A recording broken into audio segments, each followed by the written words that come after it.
Guys, do you want to change your tags and mention settings on Instagram? You really want to know that to whom you have allowed to tag you or mention you on Instagram. So I'm just going to tell you the exact way to do that. So don't want to make any mistake, so make sure to watch the full video to the very end and do not forget to like the video and subscribe to my channel. Thanks guys. So let's get started, and first of all, just simply open up your Instagram app and then come to your profile section. And the profile section, you will see the three lines on the top right. Just simply tap on that three lines and go to settings and privacy option.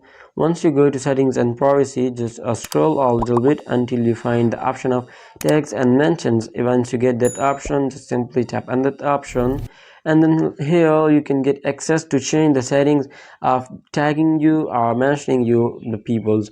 So from here, if you want to set it to everyone, or if you want to set it the people to whom you follow only, or if you want to just don't allow everyone, just simply tap on that option. If you want to manually approve tags, just simply tap on that option, and then in order to turn it on, just toggle on that option and tap on turn on. So that's how you can easily manually approve tags. So like in this way you can change your tags and mention settings. So I hope it helps you guys, and if you have any question about the tutorial, just leave me in the comment below and I will catch you on the next video. Thanks guys, and if you don't, just like and subscribe to my channel because it helps me much more.